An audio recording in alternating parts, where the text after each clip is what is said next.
Nous aussi nous avions peur. La guerre, les lunes sanglantes, les morts qui marchent à la surface. Mais un jour, nous l'avons entendu sur la Duke Radio. Et grâce à ses conseils, nous avons pu survivre. Vous aussi vous pouvez survivre. Alors sortez de là maintenant. Prenez un flingue. On a quelques aides à les buter dehors.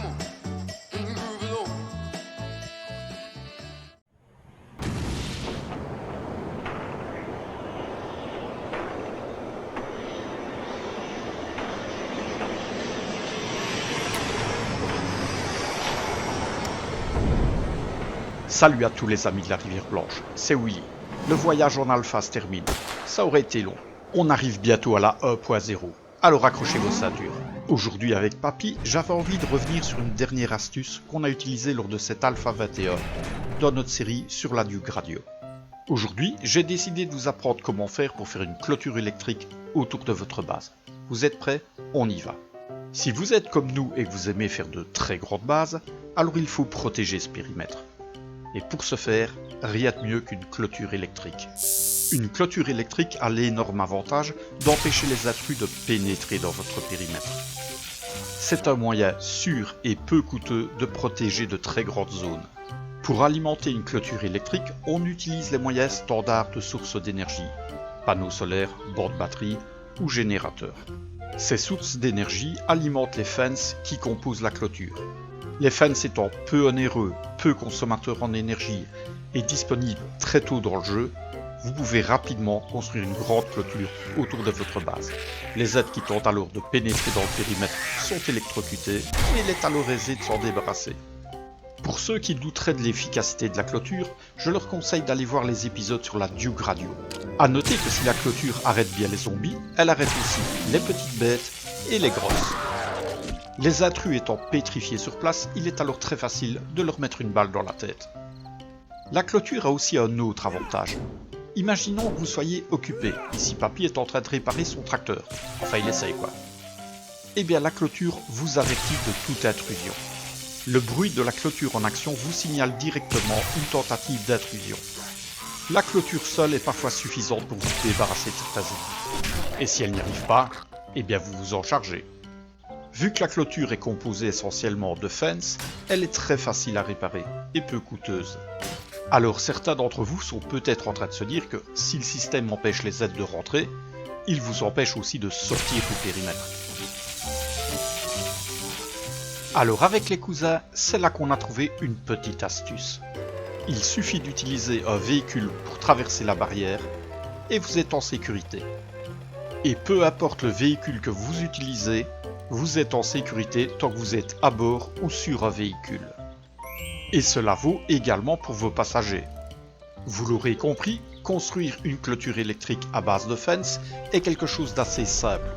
Il convient cependant d'éviter certaines erreurs. C'est ce que nous allons voir ensemble. Pour mon exemple, Papy décide donc d'entourer une petite structure d'une clôture électrique dans sa plus simple expression, c'est-à-dire de relier des fences entre eux. Ensuite, j'alimente ces derniers via une source d'énergie, ici des générateurs.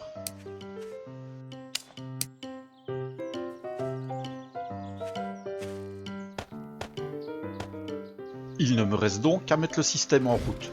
Voyons maintenant les différentes erreurs que vous devez éviter de commettre. Erreur numéro 1, ne pas protéger physiquement vos fences. Observez bien cette horde et à quelle vitesse elle va mettre la clôture à bas. Le fence n'est pas protégé, il suffit qu'un zombie tape dans le fence et très rapidement, la barrière s'écroule.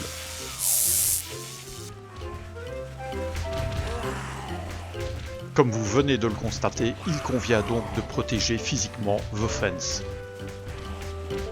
Afin de protéger vos fences, vous pouvez simplement les entourer de blocs, peu importe la forme. Après, c'est juste une question de goût et de résistance. Alors, protéger ces fences, c'est bien. Mais est-ce que ça suffit? Eh bien, comme vous allez le voir, il y a d'autres paramètres à prendre en compte. Comme vous pouvez le constater dans cet exemple, les aides s'attaquent directement au poteau. Et pour cause, je ne leur ai pas laissé de chemin valide. Ils ne peuvent donc pas accéder aux joueurs et s'attaquent à tous les blocs dans mon environnement. Il faut donc non seulement protéger vos fences, mais aussi bien prendre garde à donner un chemin aux zombies afin qu'ils puissent atteindre les joueurs. Faute de quoi, ils s'attaqueront à tous les blocs dans votre environnement. Papy change de clôture afin de vous montrer une nouvelle erreur à éviter. Si vous construisez une clôture électrique, évitez à tout prix de faire une connexion entre votre base et les fences. Dans le cas présent, les deux structures qui protègent les fences sont reliées à la structure sur laquelle je me tiens par des blocs. Et donc, les zombies considèrent que ces blocs font partie de la base. Et vu que dans le cas présent, ils ne peuvent toujours pas m'atteindre, ils décident de détruire tous ces blocs. A noter que dans le cas que je présente ici, la connexion des blocs n'explique pas tout. La proximité entre la base sur laquelle je me tiens et les deux blocs à l'avant explique aussi beaucoup de choses. C'est une erreur à ne pas commettre. Quand vous construisez, vous devez absolument éloigner la clôture de votre base. Sinon, les aides, même s'il n'y a pas de connexion, s'attaquent tout de même à ces blocs s'il n'y a pas de chemin valide. Afin de vous prouver ce dernier détail, je refais une expérience. Je déplace simplement la base sur laquelle je me tiens de quelques mètres en arrière. Et je conserve la barrière électrique à l'avant. On est exactement dans la même configuration, sauf que j'ai allongé la distance. Eh bien, regardez bien comme ça modifie le comportement des aides. Ils ne s'attaquent plus au bloc. Et pourtant, il n'existe toujours pas de chemin valide qui mène à moi. C'est simplement la distance qui produit cela. Ils considèrent de fait que les blocs qui protègent les fences ne font plus partie de mon environnement immédiat.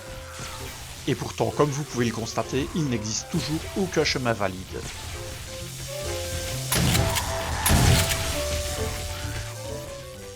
Comment je vais sortir de là, moi? Comme vous pouvez le voir, une clôture électrique, c'est vraiment un moyen de défense très efficace.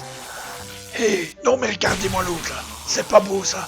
Alors qu'est-ce que t'en dis mon gars? Efficace non? Et puis de toute façon, on va pas se mentir. J'ai jamais aimé les voisins. C'est ça, salut la compagnie.